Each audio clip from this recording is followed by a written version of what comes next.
Hi friends, welcome to Vale Kitchen.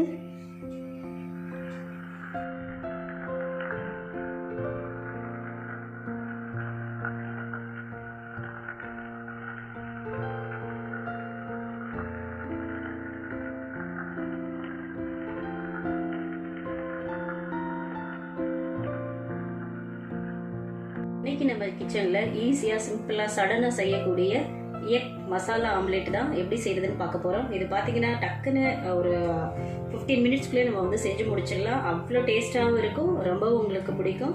மதியானம் லஞ்சுக்கு ஒரு ரசம் வச்சுட்டு இது மட்டும் வச்சா வந்து போதும். வாங்க எப்படி செய்யறதுன்னு பார்க்கலாம். நான் வந்து 2 பெரிய வெங்காயம் வந்து கட் பண்ணி வச்சிருக்கிறேன், 3 முட்டை எடுத்து வச்சிருக்கேன், ஒரு பெரிய சைஸ் தக்காளி ஒன்று கட் பண்ணி வச்சிருக்கேன்.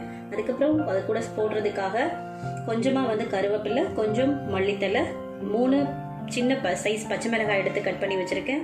1/2 ஸ்பூன் அளவுக்கு வந்து பெருங்காயத்தூள், ஏன்னா முட்டை வந்து குழந்தைங்களுக்கு கொடுக்குறப்ப நம்ம பெருங்காயத்தூள் ஆட் பண்ணால் ரொம்பவே நல்லது. 1/4 ஸ்பூன் அளவுக்கு வந்து மஞ்சள் தூள், 1/2 ஸ்பூன் மிளகுத்தூள், 1/2 ஸ்பூன் வந்துட்டு மிளகாய்த்தூள், அதுக்கப்புறம் 1/2 ஸ்பூன் வந்து ஜீரகத்தூள், 1/4 ஸ்பூன் அளவுக்கு கரம் மசாலா, 1 ஸ்பூன் அளவுக்கு இஞ்சி பூண்டு விழுது வந்து எடுத்து வச்சுருக்கேன். இதுக்கப்புறம் இது கூட நம்ம தேவையான அளவு உப்பு வந்து ஆட் பண்ணிக்கலாம்.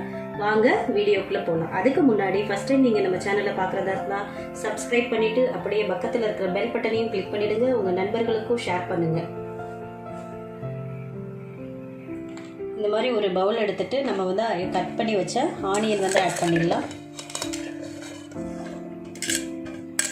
அதுக்கப்புறமா கூடயே வந்து தக்காளி ஆட் பண்ணிக்கலாம், கருவேப்பிலை, பச்சை மிளகாய் ஆட் பண்ணிக்கலாம்.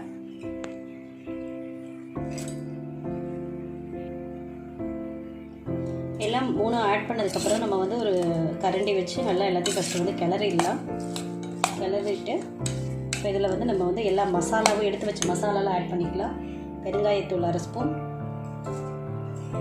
மஞ்சள் தூள் 1/4 ஸ்பூன், கரம் மசால் 1/4 ஸ்பூன், மிளகாய்த்தூள் 1/2 ஸ்பூன், மிளகுத்தூள் 1/2 ஸ்பூன், ஜீரகத்தூள் 1/2 ஸ்பூன் எல்லாம் ஆட் பண்ணியாச்சு. அதுக்கப்புறம் இந்த இஞ்சி பூண்டு பேஸ்ட்டையும் இதுலேயே ஆட் பண்ணிக்கலாம். உப்பு பார்த்தீங்கன்னா நான் வந்து இதுக்கு வந்து ஒரு 1.25 ஸ்பூன் அளவுக்கு உப்பு வந்து ஆட் பண்ணுறேன். ஏன்னா வெங்காயம் தக்காளி போட்டிருக்கோம், அதனால் உப்பு கொஞ்சம் போட்டால் தான் நல்லாயிருக்கும். ஸோ 1.25 ஸ்பூன் அளவுக்கு உப்பு வந்து போட்டிருக்கேன். நம்ம டேஸ்ட்டு பார்த்துட்டு கூட மசாலா ஆட் பண்ணிவிட்டு டேஸ்ட்டு பார்த்து லைட்டாக எடுத்து பார்த்துட்டு கூட நம்ம வந்து உப்பு சேர்த்துக்கலாம். பத்தலைன்னா ஃபஸ்ட்டு நல்லா போட்டு மிக்ஸ் பண்ணிடலாம். நல்லா கிளறியாச்சு. இப்போ நம்ம இதில் வந்து முட்டை வந்து உடைச்சி போட்டுடலாம்.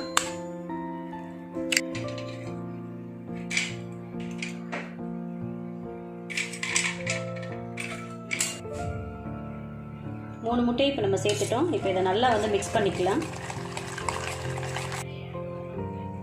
நல்லா வந்து மிக்ஸ் பண்ணிக்கணும். அப்போ தான் நமக்கு வந்து ஆம்லேட் வந்து நல்லா சாஃப்டாக எல்லாமே மசாலாலாம் சேர்ந்து நல்லா வரும். நல்லா மிக்ஸ் பண்ணிக்கலாம். நல்லா கிளறியாச்சு. இப்போ நம்ம இந்த மாதிரி கரண்டி எடுத்து வச்சுட்டு இந்த கரண்டியை வச்சு தான் ஆம்லேட் வந்து போட போகிறோம். வாங்க ஆம்லேட் போட்டுடலாம். ஸ்டவ் ஆன் பண்ணிவிட்டு தோசைக்கல் வச்சுட்டு தோசைக்கல் வந்து சூடேறினதுக்கப்புறமா நம்ம கொஞ்சமாக வந்து ஆயில் விட்டுக்கலாம். ஆயில் வந்து ஹீட் ஆகிடுச்சு. நம்ம ஆம்லேட் செஞ்சிடலாம்.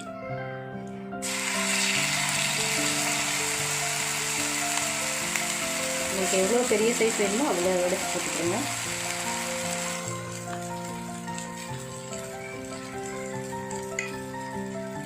நம்ம கொஞ்சமாக வந்து சுற்றி வந்து ஆயில் விட்டுடலாம். ஒரு பக்கம் நல்லா வந்து பாயில் ஆகட்டும். அதுக்கப்புறம் நம்ம திருப்பி போட்டுக்கலாம்.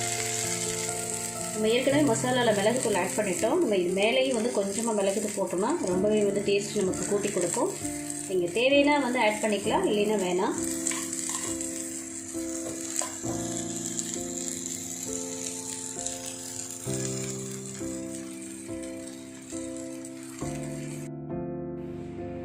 ரொம்ப சிம்பிளாக செய்யக்கூடிய சூப்பரான, ரொம்பவும் சுவையான, சாப்பிட மறுபடியும் செய்யணும்னு தோன்ற நமக்கு மசாலா ஆம்லேட் வந்து சூப்பராக ரெடி ஆயாச்சு.